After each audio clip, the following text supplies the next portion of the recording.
At 18, I was arrested for assaulting a girl I barely spoke to while babysitting. I spent 7 months in prison before security footage proved she lied to get revenge for rejecting her. Now she's the one behind bars. At 18 years old, I was dragged out of my bed by 2 police officers and arrested for assaulting a girl I'd barely even spoken to. 7 months later, I walked out of prison a free man, but those 7 months took pieces of me I'll never get back. This is the story of how a simple babysitting job destroyed my life, and how one broken security camera almost let a lie bury the truth forever. I never thought I'd be the type to post on Reddit, but after everything that happened, I need to get this off my chest. People need to understand how fast your entire world can collapse when someone decides to lie about you. They need to know how hard it is to rebuild once the truth finally crawls its way back to the surface. It started so innocently. I was a freshman in college, perpetually broke like every other kid trying to make it through school. I picked up whatever side gigs I could find, tutoring middle schoolers in math, mowing lawns on weekends, anything that paid. Babysitting was one of those jobs I fell into by accident. My mom's friend, Mrs. Miller, needed someone to watch her kids one Friday night, and I happened to be free. It went well. The kids liked me, thought I was fun, and after that she started calling me whenever her regular sitter bailed. Her kids, Tommy who was 7 and Emma who was 5, were honestly great. No tantrums, no disasters, just 2 little goofballs who thought I was the coolest guy alive because I let them stay up 20 minutes past bedtime and helped them build Lego towers that reached the ceiling fan. They started calling me Big Bro Cameron, and I'm not gonna lie, I like the nickname. It made the job feel less like work and more like hanging out with little siblings I never had. So when Mrs. Miller called that evening in late September, I didn't even hesitate. Her voice came through the phone, sounding flustered and apologetic. "Hey, sweetheart, I know it's last minute, but my sitter canceled. I wouldn't ask if it wasn't important." I checked my calendar on my phone. Nothing but studying for a psychology quiz the next morning. "Yeah, sure," I said. "What time?" 7 to 9:30. "I'll pay extra for the short notice." "Deal." I threw on a hoodie, grabbed my backpack with my textbook inside, just in case the kids went to bed early, and headed over. The Millers lived in this cozy 2-story house with a white front porch and one of those glowing seasonal flags hanging by the door. That night it said, "Bless this home," in cursive letters. I remember thinking how perfect and wholesome it looked. When I got there, the kids were already in their pajamas, sprawled on the living room carpet, watching a cartoon marathon on the TV. Mrs. Miller was half dressed up, hair curled, heels in one hand, rushing around the living room looking for a purse. "You're a lifesaver, Cameron," she said, finally finding her keys under a stack of mail on the kitchen counter. "Dinner's already done. Kids just need to brush their teeth before bed. Just keep them alive till I get back." I laughed. "I think I can handle that." She was already heading toward the door when she stopped and turned back. "Oh, and Susan might come home later. She's out with friends, but said she might swing by." My stomach tightened a little at that name. Susan, Mrs. Miller's older daughter. 19 years old, a year older than me, but we'd crossed paths plenty of times when I babysat. And every single time, things got awkward. Susan had this habit of flirting with everyone. I'd seen her do it with the cashier at the grocery store, with her mom's coworkers, with random guys at the coffee shop. But with me, it was different. It was obvious, persistent, the kind that made you laugh awkwardly and desperately try to change the subject. She used to find excuses to text me when I was babysitting. "How's my little brother doing?" Or "Need company while the kids sleep." "I am bored." I always ignored those messages or kept my responses polite and brief. Then one night about 2 months before this whole nightmare started, she showed up while I was babysitting. It was around 9 o'clock. Kids were already asleep upstairs, and I was cleaning up the kitchen when she walked in through the front door. "Hey, Cameron," she said, dropping her bag on the couch. "Just me. Thought I'd come hang out for a bit." I figured it was harmless. She lived there, after all. We sat on opposite ends of the couch while some reality show played on TV. She kept inching closer, making comments about how mature I seemed for my age, how she wished more guys were like me. Then she just came out and said it. "I like you, Cameron. Like, really like you." I felt my face get hot. I try to be gentle about it. "Susan, you're cool and everything, but I'm not really looking to date anyone right now. I'm focused on school and—" "You don't even care," she said, her voice suddenly sharp. She stood up, pacing the living room. "You just think you're too good for me because you're in college. Because you're so smart and responsible. That's not. You're just like everyone else," she said. And then she completely broke down. Tears, shouting, the whole meltdown. "You made me think you were interested. You smiled at me. You texted me back. I was just being friendly. You let me on. It was one of the most uncomfortable nights of my life. I told her she was overreacting, which I immediately regretted because it made her cry harder. She stormed upstairs, slammed her bedroom door, and I sat there on the couch feeling like I'd done something wrong even though I knew I hadn't. A week later, she acted like it never happened. When I came by to babysit again, she was all smiles, casual, even complimenting my haircut like nothing had gone down. I remember thinking it was weird, but I pushed it aside. I figured she'd gotten over it. Maybe she was embarrassed and just wanted to move on. I didn't want to make it awkward, so I did the same. That was my mistake. I should have seen the warning signs. Anyway, on this particular night, the one that would ruin my life, everything started normally. The kids ate their leftover pizza, we played around a Mario Kart, and by 9 o'clock, they were half asleep on the couch. I carried Tommy to bed first. He mumbled something about want to be a dinosaur when he grew up, which made me smile. Then I carried Emma, who whispered night, big bro, before passing out completely. I was in the kitchen cleaning up snack crumbs and putting juice boxes back in the fridge when I heard the front door unlock. My first thought was that Mrs. Miller was home early, but when I looked up, it was Susan. She walked in and didn't say a word, just stood there in the doorway staring at me. Same blue eyes, same blonde hair pulled back, but this time there was no smile. Just this weird, tight expression on her face, like she'd been crying or maybe she was angry. I couldn't tell. Hey, I said, trying to sound normal. Your mom said you might be coming home. She didn't answer. She just walked right past me, her footsteps slow and deliberate, and headed straight upstairs. I heard her bedroom door close. Not a slam, just a quiet click. Okay, I thought. Maybe she had a bad night. Not my business. I finished cleaning, checked that all the lights were off except the one in the hallway, then sat down on a couch to watch a rear end of the office while I waited for Mrs. Miller. At 9:30, headlights flashed through the front window. Mrs. Miller came in looking radiant, full makeup still perfect, smiling wide, maybe a little tipsy from wine at dinner. You're the best, Cameron, she said, dropping her purse on the kitchen counter. Kids behave. Perfect, I said. Out like lights. She counted out cash from her wallet and handed it to me with a warm smile. Oh, you big time. Don't worry about it. I grabbed my backpack, said goodnight, and headed out into the cool September air. The street was quiet, my car parked under the streetlight like always, and I remember thinking how calm the night felt. Just one of those regular, peaceful evenings where nothing seemed out of place. I got home around 9:45, took a shower, cracked open my psychology textbook, and started highlighting notes for my quiz. If you'd asked me then what I thought about that night, I would have told you it was completely unremarkable. No warning signs, no strange moments, just a quiet house, 2 sleeping kids, and a college student doing his job. But the next morning, everything changed. It started with pounding on the front door. Not the gentle kind that makes you think someone's dropping off a package. This was heavy, angry knocking that rattled the hinges. I rolled over in bed, half asleep, thinking maybe it was a delivery guy or one of my dad's coworkers stopping by early. Then I heard my mom yell my name from downstairs. Cameron, come down here right now. Her voice didn't sound normal. There was panic in it, an edge I'd never heard before. I stumbled out of bed, still in sweatpants and a wrinkled t-shirt, eyes half shut. When I hit the bottom of the stairs, I froze. 2 police officers stood in our doorway. Full uniform, badges shining under the morning light, hands resting on their belts. My mom looked pale, her face tight with confusion and fear. My dad stood behind her with his arms crossed, his expression already hardened like he decided I was guilty of something before anyone even explained what was happening. Cameron L. Carson, one of the officers said. He was tall, maybe mid-30s, with a buzz cut and tired eyes. Yeah, I said. You're under arrest. I actually laughed for a second because I thought it had to be a mistake. Some kind of prank or mix-up. Wait, what? Before I could ask anything else, one of them stepped forward and turned me around. Cold metal cuffs clicked tight around my wrists. My mom gasped and reached for me.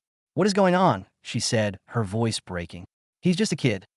The taller officer started reading me my rights, something about suspicion of assault, but my head was spinning too hard to catch every word. I tried to talk, to explain that there had to be some mistake, but they just kept repeating that anything I said could be used against me. My dad's face went red. What the hell did you do? He barked at me. I didn't do anything, I yelled back, but nobody was listening. They walked me out of the house, past the neighbors' windows. I could see curtains moving, people watching from inside their homes. My heart hammered so fast I thought I might pass out. I'd never even been pulled over before, and now I was being arrested in front of everyone I knew. The smell inside the police car made me feel sick. Vinyl seats and disinfectant, the metal grate separating me from the officers in front. I kept trying to figure out what the hell was happening. Maybe someone had used my name. Maybe this was a case of mistaken identity. At the station, they booked me. Fingerprints, mugshot, the whole routine you see in movies but never think will happen to you. Then they stuck me in a small interrogation room with a metal table, 2 chairs bolted to the floor, and a one-way mirror on the wall. I sat there for what felt like hours, my mind racing through every possible explanation. A detective finally walked in. Mid-40s, messy tie, tired eyes that had seen too many people sit in that chair. He carried a folder thick enough to make my stomach drop. He smiled, but it wasn't friendly. It was the smile of someone who thought they already knew the whole story. "Relax, Cameron," he said, sitting down across from me. "We just want to hear your side." I nodded, still shaking. "Okay, about what?" He flipped the folder open and looked straight at me. "About what happened last night at Mrs. Miller's house." My chest tightened. "What happened last night?" He leaned back in his chair, pretending to act casual. "You were babysitting. Kids went to bed around 8:30. Susan came home around 8. Ring any bells?" "I didn't check the exact time," I said slowly, trying to remember. "But yeah, she came home, looked at me weird, and went straight upstairs." "That's it." He scribbled something in his notebook. "That's it. Yeah, I didn't even talk to her." He sighed like he'd heard that line 100 times before. "Susan says otherwise." My stomach dropped. "She says when she came home, you cornered her in the kitchen, made her uncomfortable, said things that scared her." I just blinked at him. "What? No, that didn't happen." "She also says you assaulted her," he said, his voice flat, "and that you threatened her when she tried to resist." I laughed. I actually laughed because it sounded so insane. "That didn't happen. She went straight upstairs. I didn't even move from the living room." The detective nodded slowly, pretending to understand. Then he slid a paper cup of water toward me. "Listen, I get it. Sometimes people make mistakes. Things get misread. If you admit to something small, say you got too close, or maybe misunderstood a signal, we can help you. Judges like honesty." That's when it clicked. He wasn't trying to understand my side. He was trying to trap me into confessing to something I didn't do. "I didn't do anything," I said louder this time. His voice hardened. "Susan's story hasn't changed once. You sure you want to stick with that?" I stared at the table, feeling sweat run down the back of my neck. "I'm telling the truth." He leaned forward, whispering like we were sharing a secret. "The thing about the truth, Cameron, is it doesn't always line up with evidence. You sure you want to keep digging this hole?" "What evidence?" I snapped. "She's lying." He didn't answer. He just stood up, collected his notes, and left me sitting there alone.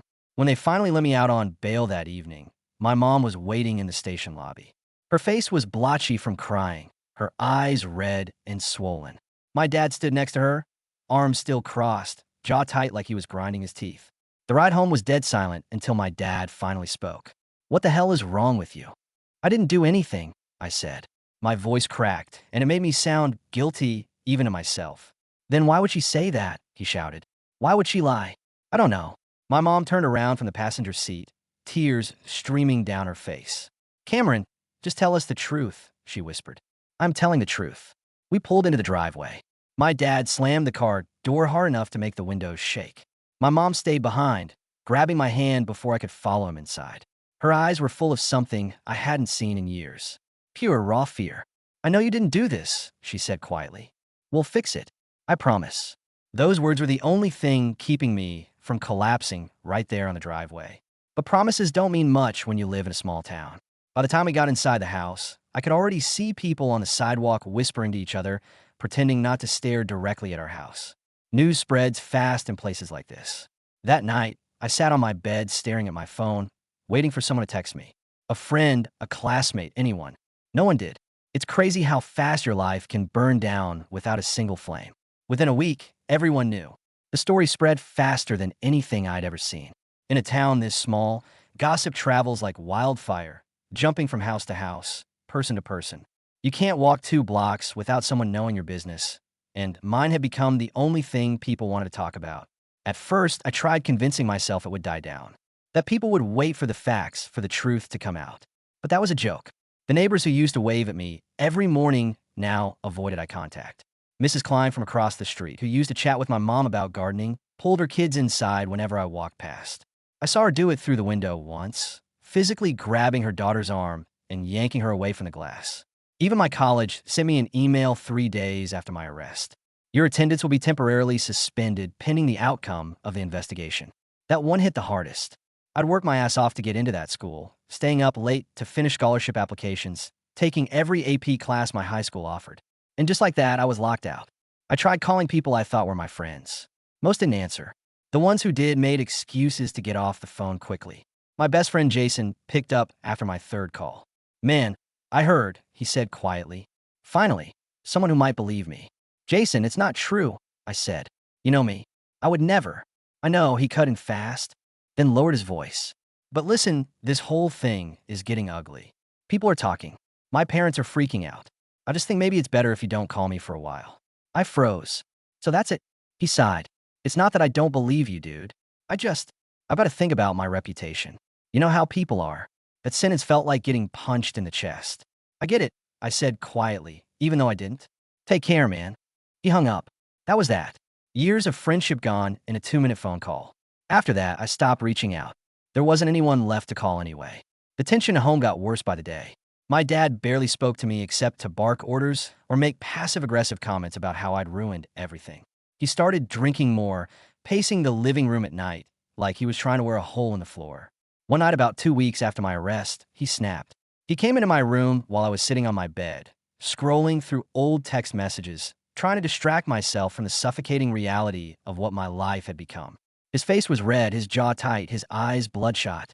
"I just got off the phone with Mark from work," he said. "He told me everyone's talking about you. About us. You've embarrassed this entire family."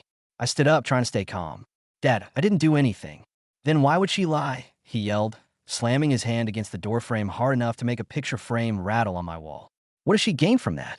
"I don't know. Maybe she's mad, or—" He cut me off. "You always have an excuse. You're done staying here. Pack your things." I stared at him, waiting for my mom to say something. She was standing in the hallway behind him, her hands shaking, tears in her eyes. "Dad, please," I said. "Where am I supposed to go?" "Anywhere but here." He turned and walked out. My mom stepped closer, her face crumpling. "He's angry, Cameron," she whispered.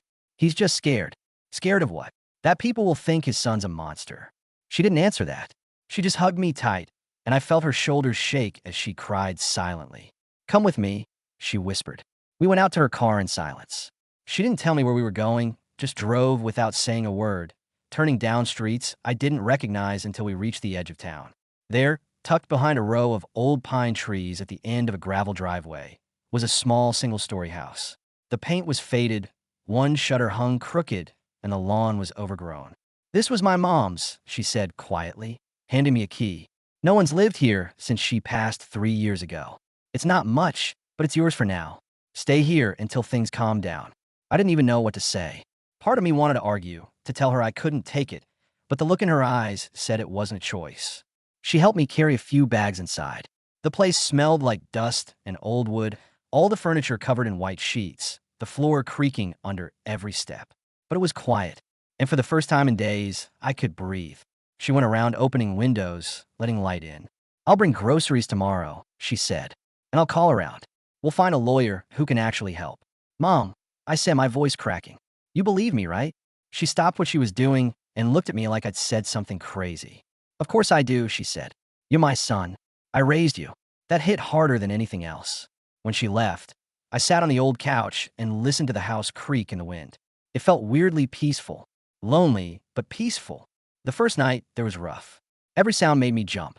A branch scraping the window, the house settling, a car passing on the road outside. I barely slept, replaying everything in my head on a loop. The arrest, the interrogation, Susan's blank stare that night at her house. It all felt like a bad dream I couldn't wake up from. The next morning, true to her word, my mom showed up with bags of groceries. Milk, bread, canned soup, boxes of pasta. She also brought a cheap prepaid phone, just in case. She tried to smile, but her eyes were exhausted. She stayed for an hour, mostly just sitting beside me while I ate breakfast in silence. She didn't say much, just small reassurances like try to rest and I'll be back soon. I could tell she was holding it together, just for me. Days passed like that. Long, empty, quiet. My mom came by every couple of days, always looking over her shoulder before knocking, always bringing food or supplies. My dad never showed up. Not once.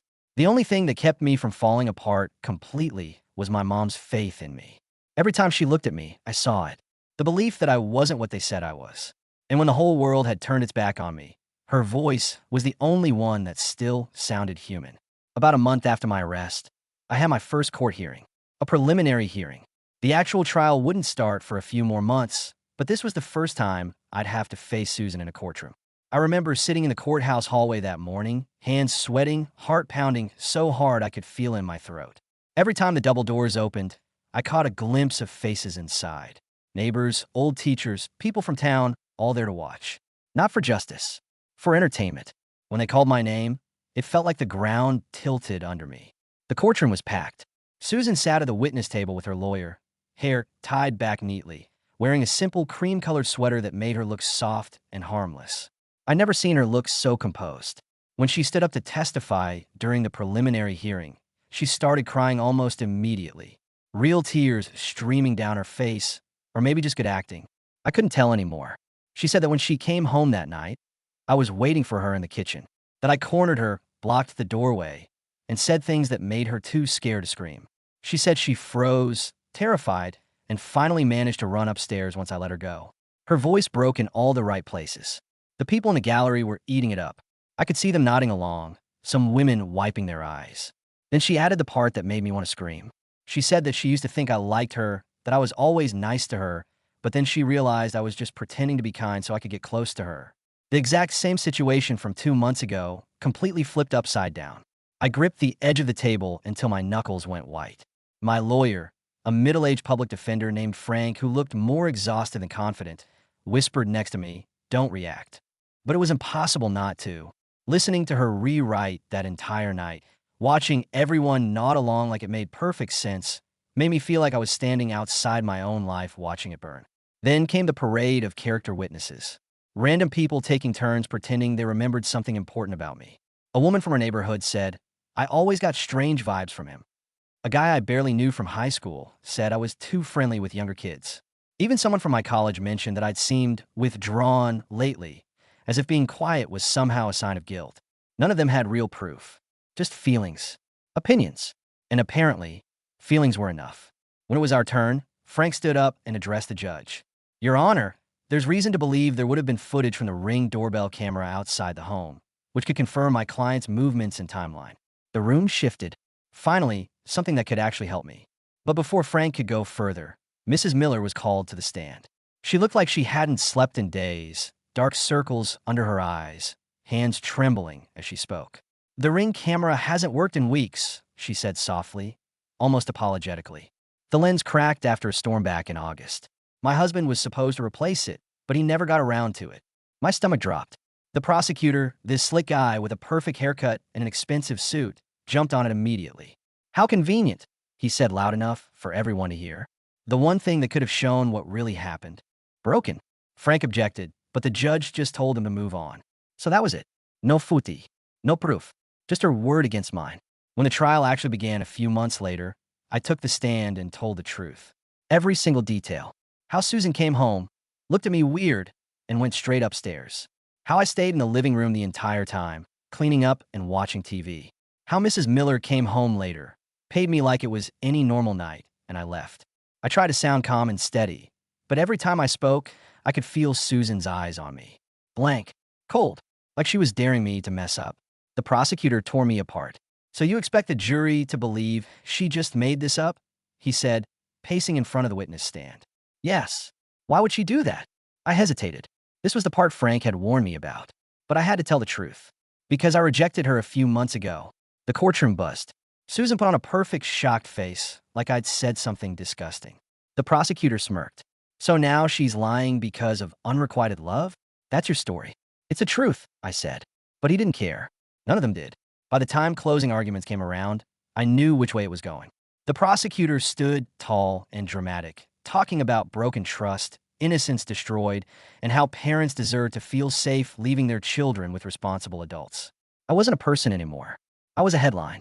When Frank spoke, his voice was calm but tired. He said there was no physical evidence, no consistency in the timeline, and that everything pointed to reasonable doubt. But reasonable didn't stand a chance against a crying 19-year-old girl in a town that had already decided I was guilty. The jury went out to deliberate. They were gone maybe an hour, not even long enough for lunch. When they came back, none of them would look at me.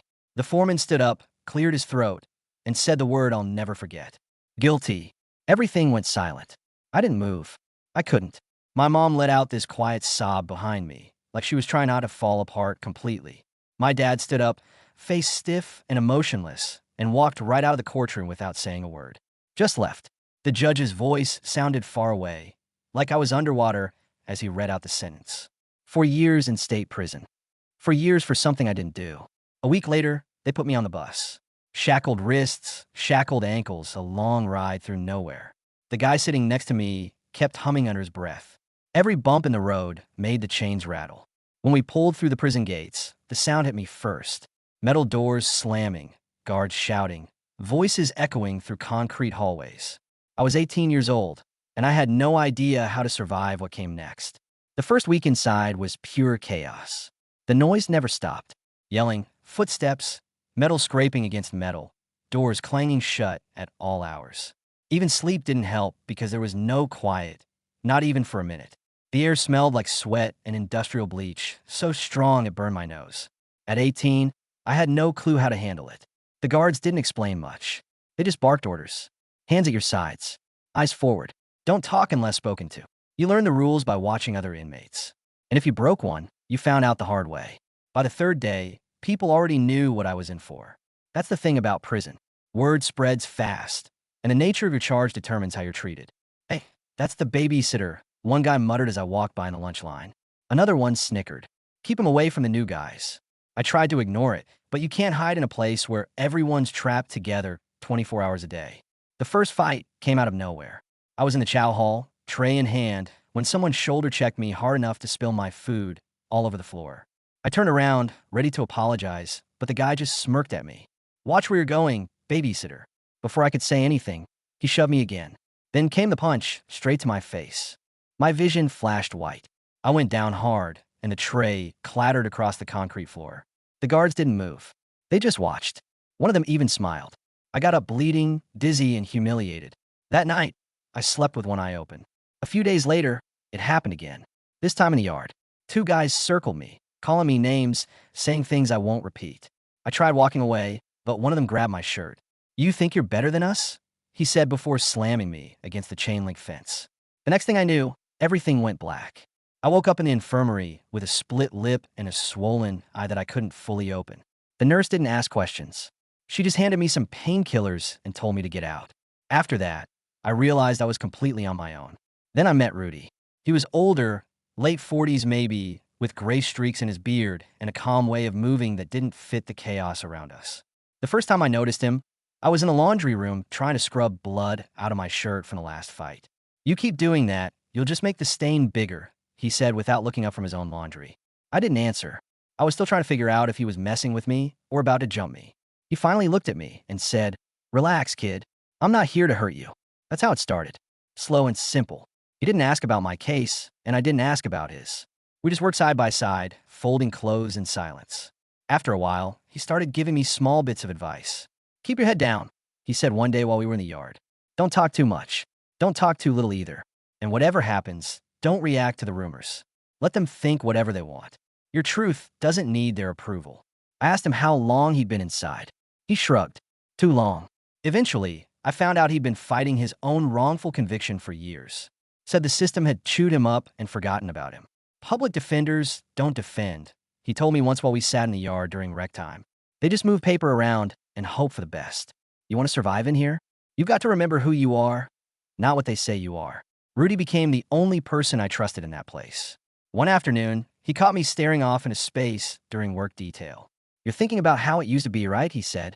I nodded. He sighed. "Stop. That's the past. It's gone.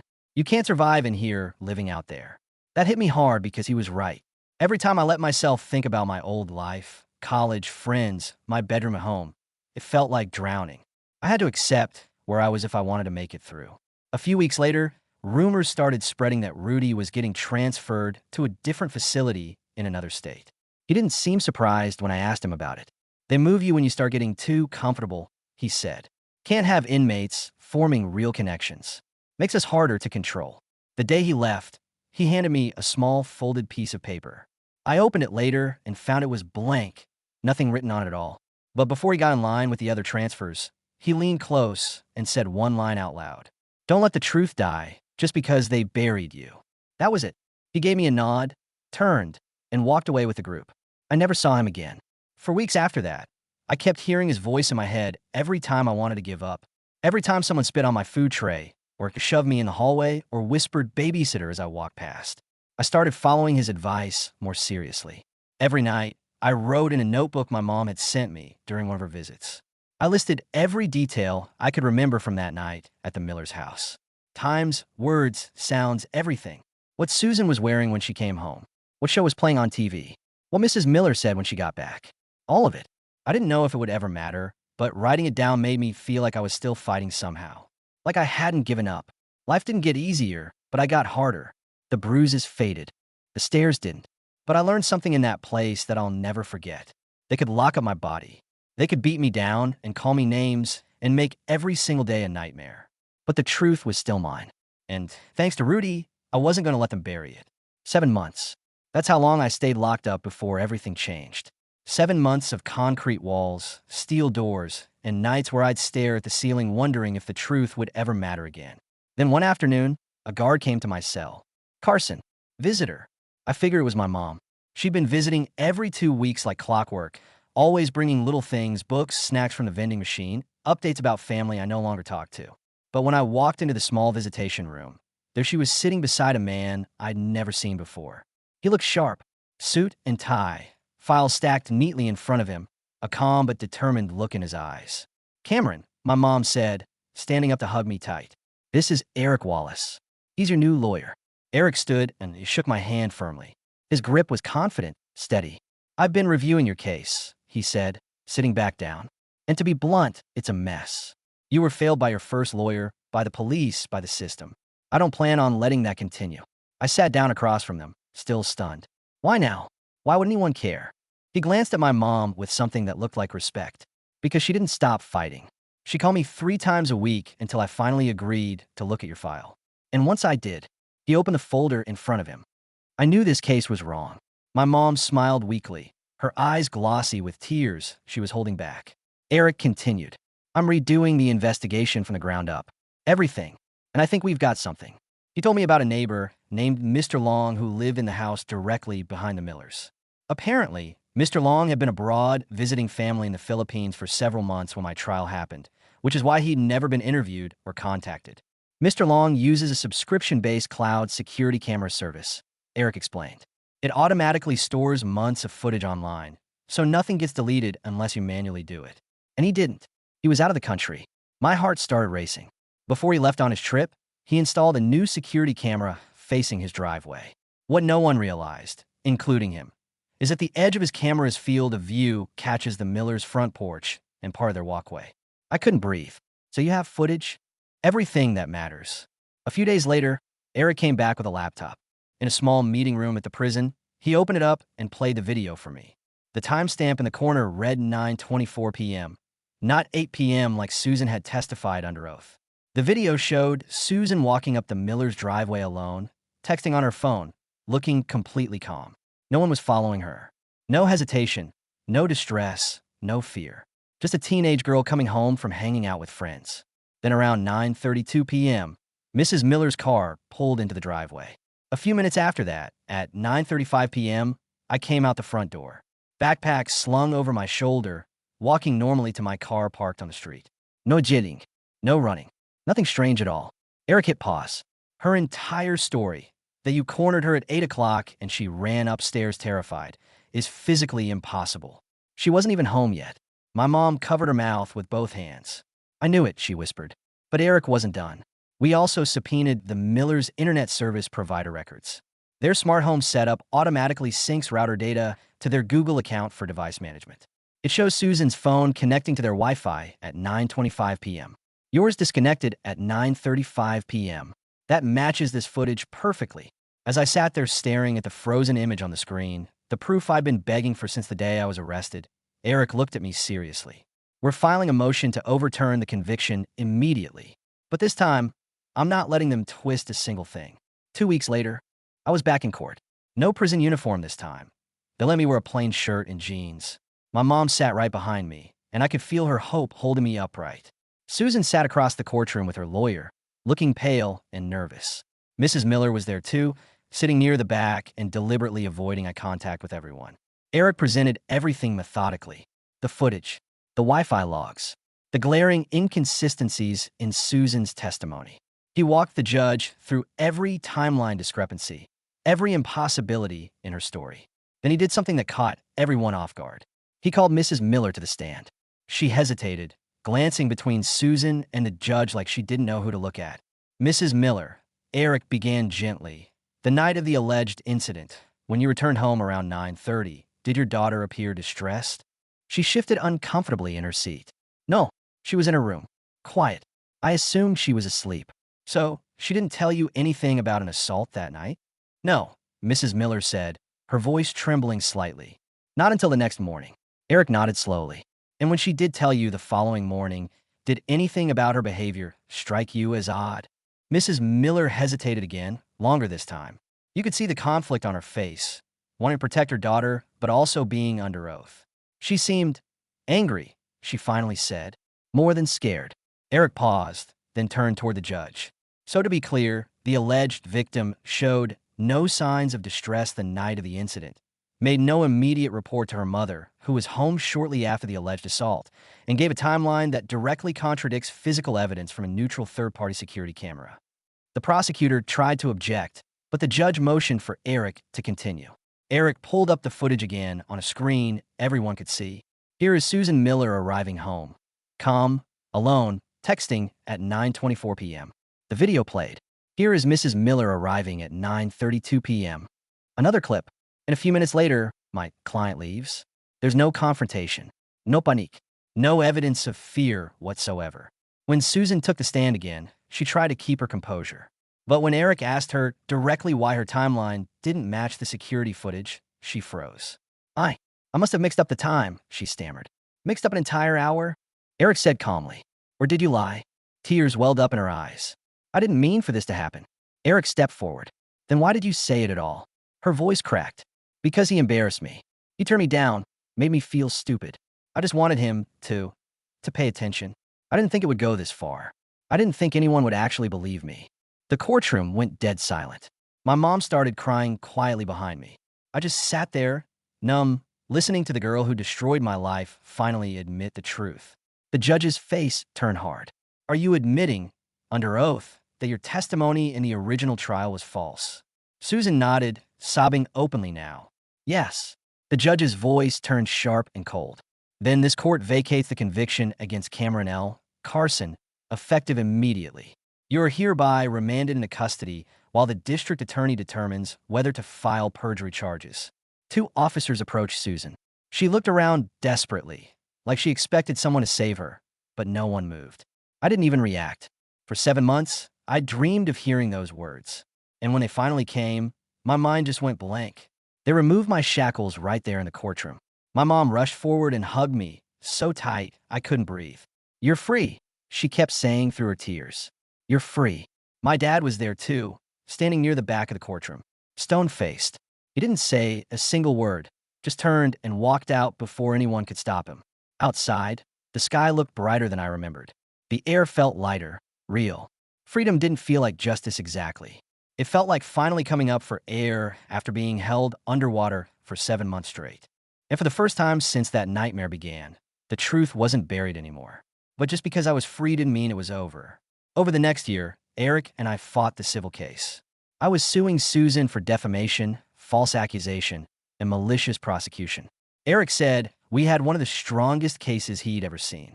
A few months into the proceedings, he called me with an update. They're trying to settle, he said. Settle? I asked. Susan's lawyer is offering a payout. They want you to sign a non-disclosure agreement and move on quietly. No public trial, no media attention. I didn't even let him finish. No, Cameron, I understand, but no, I said firmly. They dragged my name through the dirt. I'm not hiding the truth, just so she can save face. I want everyone to know what she did. He was quiet for a second, then I heard him smile through the phone. I was hoping you'd say that. Nearly a year after I got out of prison, the civil case finally went to court. This time, I wasn't the one sitting there scared and alone. She was. Susan came in wearing a black suit, trying to look professional and remorseful. She even told the judge that the internet and social media had made her life miserable since the truth came out, like she was the real victim in all this. Eric stayed calm and methodical throughout the entire trial. He didn't argue or yell or try to make it dramatic.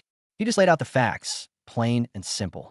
The footage, the router logs, her confession in the criminal case, the 7 months I spent in prison, the college education I lost, the friendships that were destroyed, the relationship with my father that might never be repaired. Then Eric asked her one simple question that cut through all the noise. Did you or did you not make a false police report against my client? Susan's voice cracked. Yes. And did that false report directly lead to his arrest, conviction, and imprisonment? She nodded, staring at the floor. Yes. That was it. No dramatic closing speech. No fancy legal maneuvering. Just the truth, right there for everyone to see. When the verdict came in, I won. Damages granted. $850,000. It wasn't about the money, though. Not really. It was about everyone finally knowing, officially and publicly, that I wasn't the monster she'd made me out to be. For once, people stopped whispering when I walked into the grocery store. Some neighbors even apologized. Teachers who'd avoided looking at me, people who'd crossed the street when they saw me coming, they started treating me like a human being again. I didn't say much back to any of them. You can't apologize away 7 months of hell. You can't undo the damage with a few awkward words in a parking lot. But at least it was over. My dad never showed up to the civil trial. Not once. Word got around town that people had started mocking him, saying he disowned his own son over a lie, that he chose gossip and reputation over his own blood. He couldn't handle it. The shame, the judgment, the whispers that had been aimed at me suddenly turning toward him. Within a month of my civil case ending, my mom filed for divorce. She told him straight up that she'd never forgive him for abandoning me when I needed him most, for choosing what the neighbors thought over his own son, for walking out of that courtroom the day I was freed like he couldn't even look at me. She moved out and started staying at my grandmother's old house, the same one she'd given me when he kicked me out. Some nights we'd just sit outside on the porch, quiet, eating dinner off paper plates and watching the sun go down. She'd tell me she was proud of me, and I'd tell her I couldn't have survived any of it without her. I stayed in that house, made it mine, fixed it up little by little over the months, patched the holes in the walls, replaced the crooked shutter, fixed the leaky roof, cleaned out the old garage that was full of junk from my grandmother's lifetime. Working with my hands felt good. Simple. Real. I started buying broken-down cars from auctions and online listings, fixing them up in the garage, then selling them for a profit. Some days I'd work from sunrise to midnight, covered in grease and sweat, and it felt better than anything I'd done before. There was something healing about taking something broken and making it whole again. Sometimes while I was under the hood of some old Civic or Camry, I'd catch myself thinking about Rudy, the old man from prison who taught me how to survive. His words still echoed in my head every time I felt lost or angry. Don't let the truth die just because they buried you. He was right. Those 7 months were gone forever, stolen by a lie. I never get them back. Never get back the college semester I missed, the friends I lost, the relationship with my father that was probably broken beyond repair. But that lie was finally dead now, buried for real this time, and the truth had finally outlived it. I'm 20 years old now. I run a small car restoration business out of my grandmother's garage. I'm taking online classes part-time, working toward finishing my degree at my own pace. I've got a couple of people in town who've become real friends, the kind who stuck around or showed up after everything came out. My mom comes over twice a week for dinner. We don't talk about my dad much. Last I heard, he moved to an apartment closer to his work and keeps to himself. I don't hate him. I don't think about him enough to hate him. Some mornings I wake up and still can't believe I made it through. That I'm here, free, with my name cleared and my life slowly rebuilding itself from the ashes. Susan served 6 months for perjury. Got out early on good behavior. I heard she moved to a different state, changed her social media accounts, tried to start over somewhere no one knows her story. I don't follow her. I don't care where she is or what she's doing. She doesn't get any more of my time. I'm not the same person I was at 18. The kid who thought the world was fair, who trusted that truth would win automatically, who believed people were good until proven otherwise. He's gone. But maybe that's not entirely a bad thing. I'm harder now, more careful, but I'm also free. And I've learned something that I'll carry with me for the rest of my life. Your truth doesn't need anyone's permission to exist. It doesn't need validation from people who are never going to believe you anyway.